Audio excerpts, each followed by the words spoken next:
না। আমার তো 2 মেয়ে আছে, আমি তো দেখি বাসায় বা অনেকের কমপ্লেনগুলো আমরা শুনি। আমাদের এখনকার বাচ্চাদেরকে ভেজিটেবলস দিলে খায় না, মাছ দিলে খায় না, অর্গানিক ভালো ভালো খাবার দিলে শাকসবজি খায় না। কি খাবে জানেন? সচেস খায়, সচেস, হটডগ খায়।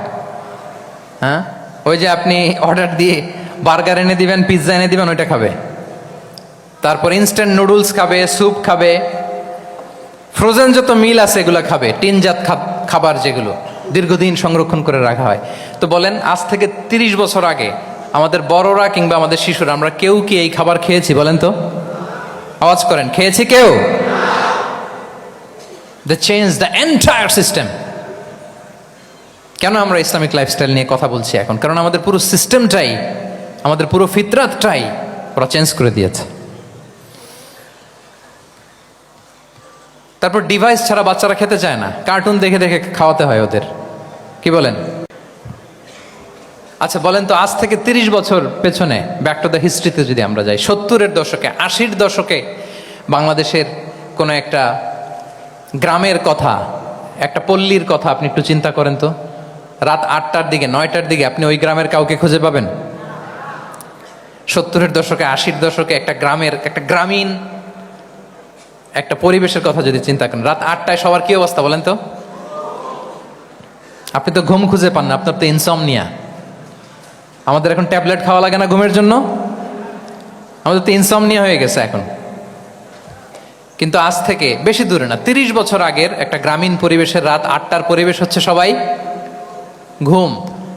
আমরা তারও 2 বা 3 ঘন্টা পরে ডিনার করব, কিন্তু ওনাদের মাগরিবের আগে বা পরে ডিনার করে ফেলছে। এশার নামাজ পড়েই কি 1-2 জন না, পুরো গ্রাম জামাতে ঘুম। পুরো গ্রাম জামাতের সাথে ঘুম। তো যে লোকটা 8টার দিকে ঘুমালো, উঠবে কখন বলেন? রাত 3টার পর ওর ঘুম আসবে? আর হ্যাঁ, ঘুমেরও তো একটা লজ্জা শরমের ব্যাপার আছে। আর কত থাকবে এখানে? কি বলেন?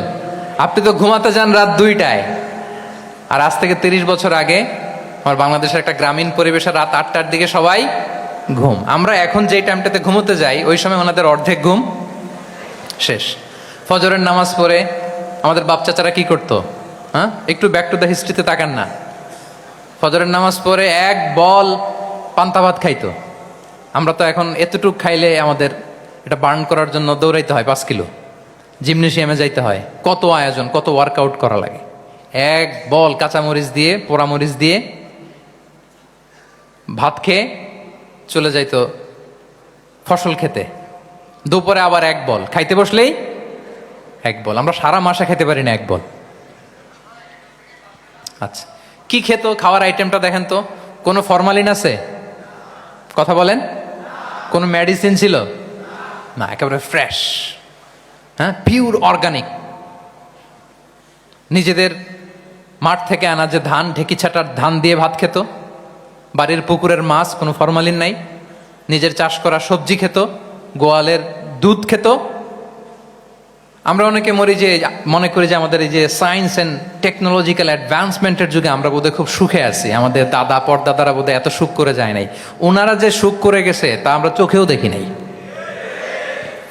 আমার দাদা পরদাদারা যে সুখে লাইফ লিড করেছে তার অর্ধেকও আমরা করতে পারি না। তারাই আসলে শান্তির, সুখের, আনন্দের সময়টা তারা কাটিয়েছে।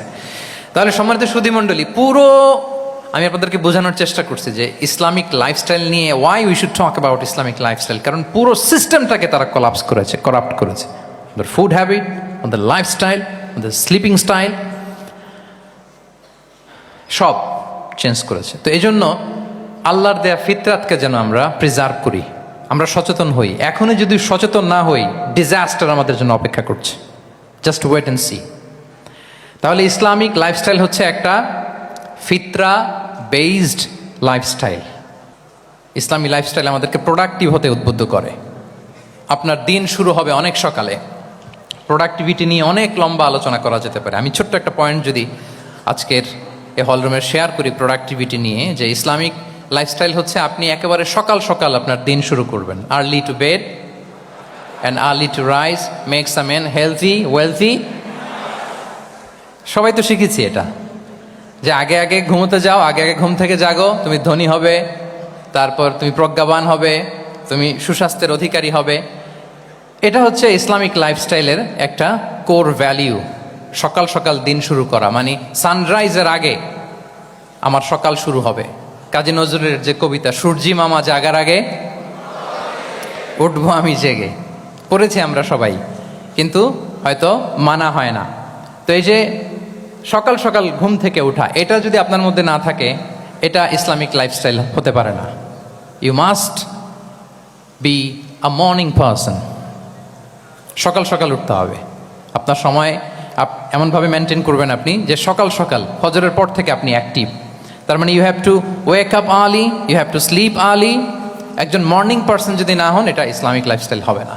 এর কারণ আল্লাহ রাসূল সাল্লাল্লাহু আলাইহি ওয়া আলিহি ওয়াসাল্লাম আমাদেরকে সকালে জেগে থাকার ব্যাপারে ইন্সপায়ার করেছেন, এবং তিনি দোয়া করেছেন এই উম্মার জন্য স্পেশালি, যে এই সময়টা এটা ফুল অফ বারাকা, ফুল অফ ব্লেসিংস।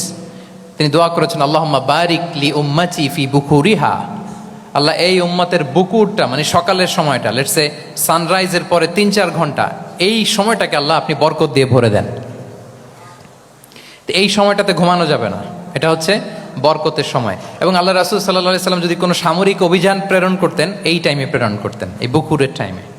এবং সাহাবারা তাদের কোনো ট্রেড ক্যারাভান, ব্যবসায়িক কাফেলা যখন সেন্ড করতেন, এই টাইমটাতে সেন্ড করতেন, কারণ এই টাইমটাতে বারাকা। তো এখন নিজের সাথে মিলিয়ে নেন যে এই টাইমটাতে আমরা কি করি। আমি জানি না আপনাদের কি অভ্যাস। আমি এসে তো শুনলাম যে জাহাঙ্গীরনগর বিশ্ববিদ্যালয়ে নাকি যতজন শিক্ষার্থী, মানে ততজনের জন্য এখানে আবাসনের ব্যবস্থা আছে। বাংলাদেশের কোনো ইউনিভার্সিটিতে নাকি এটা নাই। আলহামদুলিল্লাহ, অসাধারণ প্রিভিলেজ, এখানে অনেক সুন্দর সুযোগ। তো এখন বলেন, আপনাদের সকালের রুটিন কি বলেন? ঘুমিয়ে থাকেন না জেগে থাকেন? হ্যাঁ, আচ্ছা, ফজরের পরে আমরা ঘুমাই কারা কারা দেখি? সর্বনাশ। আচ্ছা ঠিক আছে, হাত নামান। আচ্ছা, ফজরের পরে আমরা একটু এক্সারসাইজ করি, পড়াশোনা করতে বসি কারা কারা? মাশাআল্লাহ, আছে কিছু, ঠিক আছে, হাত নামান। এবার 2 বারের 1 বারও যারা হাত তোলেননি তারা হাত তোলেন। আপনারা কি করেন? এইটা হ্যাঁ, ডিভাইস। তো সম্মানিত সুধী মণ্ডলী, আল্লাহুম্মা বারিক লি উম্মতি ফি বুকুরিহা। আপনারা আমাকে এনেছেন ইসলামিক লাইফস্টাইল নিয়ে বলতে, তো আমাকে বলতেই হবে, ফজরের পরে ঘুমানো চলবে। প্রথমে আমরা হারামকে না বলে দিলাম, এবার আমরা না করে দিব কোনটাকে? হ্যাঁ, ফজরের পরে আজকে থেকে কোনো ঘুম চলবে। যদি আপনি চান ফজরের পরে আজকে থেকে, আমি এখানে জবরদস্তি করব না, শুধু আপনাদের সামনে আমি প্রেজেন্ট করছি। যদি সেমিনারের যে টপিক নিয়ে আপনারা শুনতে এসেছেন, এটা যদি আপনি অ্যাডাপ্ট করতে চান, অনুশীলন করতে চান, হ্যাঁ, ফজরের পরে আজকে থেকে কোনো ঘুম চলবে। এই সময়টাতে অনেক বারাকা আছে। তো কি করতে হবে? এটার জন্য আগে আগে ঘুমোতে হবে। কি বলেন? অনেকে ফজরের এই বরকতময় সময়টা তারা ঘুমাতে ঘুমাতে মিস করে। এর কারণ দেরিতে ঘুমোতে যাওয়া। আগে আগে ঘুমানোর অভ্যাস করতে হবে, কিন্তু আগে তো ঘুম আসে না, তাই না? এই যে ডিভাইস আমাদেরকে ঘুমাতে দেয় না, আমাদের শান্তির ঘুম কেড়ে নিছে এই ডিভাইস। এই ডিভাইস অ্যাডিকশন, স্ক্রিন আসক্তি, এই স্ক্রিন আসক্তি আমাদের শান্তির ঘুমকে কি করেছে? কেড়ে নিয়েছে। আল্লাহ তাআলা রাতকে বানিয়েছেন ঘুমের জন্য। ওয়াজআলনা লাইলা লিবাসা। লিবাস মানে আবরণ। আমি রাতকে বানিয়েছি পোশাকের মতো আবরণ করে, যে আবরণ রাত্রিবেলা নিঝুম নিঝুম নিস্তব্ধ অন্ধকার দিয়ে ছেয়ে দেয়। ফলে মেলাটিন নামে একটা হরমোন নিঃসরিত হয়, আমাদের ঘুম ঘুম ভাব আসে। ঘুমের জন্য আল্লাহ তৈরি করেছেন রাতকে। এরপরে আল্লাহ তাআলা বললেন, ওয়াজআলনা নাহারা মাআশা। আর দিনকে বানিয়েছি আমি প্রাণ চঞ্চল করে, দিনে আমরা কাজ করব। তাহলে রাতে আগে আগে ঘুম, আর দিনের বেলা আল্লাহ তাআলা আমাদেরকে কাজ করার জন্য সৃষ্টি করেছেন। কিন্তু এই সাইকেলটাকে আমরা ঘুরাই ফেলছি। রাতে যত দেরি করে আপনি ঘুমাবেন, সকালে ঠিক তত দেরি করে আমাকে উঠতে হয়, ঠিক কিনা বলেন?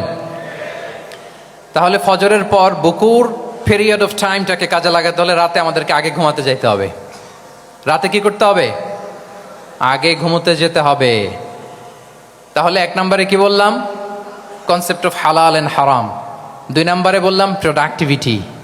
ইসলামিক লাইফস্টাইল হচ্ছে একটা প্রোডাক্টিভ লাইফস্টাইল। এটা মেনটেন করতে হলে প্রোডাক্টিভিটির অনেক কথা, একটা কথা হচ্ছে সকাল সকাল আপনার দিন শুরু করুন।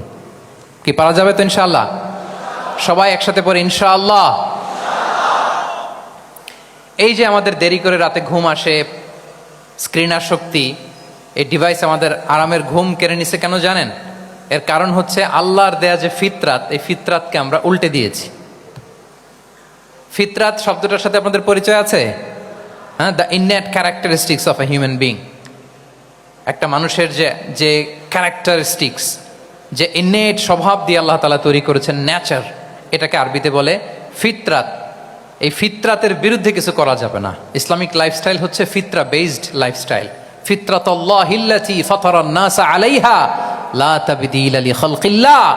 আল্লাহর প্রকৃতির অনুসরণ করো, যে প্রকৃতি দিয়ে তিনি মানুষকে সৃষ্টি করেছেন। আর আল্লাহর সৃষ্টি কাঠামোর মধ্যে কোনো পরিবর্তন, কোনো বিকৃতি নেই। সুবহানাল্লাহ বিহামদি। তা আমরা এই ফিতরাতকে চেঞ্জ করে দেওয়ার কারণে এই ঝামেলা। আমরা সবাই এই ফিতরাতের উপর জন্মেছি। কুল্লু মাউলুদিন ইউলাদু আলাল ফিতরা ফাআবাওয়াহু ইউহাউবিদানি আও ইউনাসসিরানি আও ইউমাজ্জিসানি। প্রতিটি নিউ বর্ন বেবি তারা ফিতরাতের উপর জন্মায়, মানে নবজাতক সন্তান ইসলামের উপর জন্মায়। কিন্তু বাবা মা তাকে হয় ইহুদি বানায়, নাসারা বানায়, বা অগ্নি উপাসক বানায়। তাহলে এই যে ফিতরাত, আল্লাহর দেয়া ফিতরাতকে যখন আমরা চেঞ্জ করেছি, আমাদের জীবন থেকে বারাকা উঠে গিয়েছে। ফিতরাতকে যদি আরো সহজ করে আমি আপনাদেরকে বুঝাই, তাহলে ফিতরাত হচ্ছে যা কিছু স্বাভাবিক, যা কিছু কল্যাণকর, যা কিছু ভালো, তাই ফিতরাত। আই রিপিট, সুপ্রিয় শিক্ষার্থী বন্ধুরা, ফিতরাত হচ্ছে যা কিছু স্বাভাবিক, যা কিছু ভালো, যা কিছু কল্যাণকর, তাই কি? তাই ফিতরাত।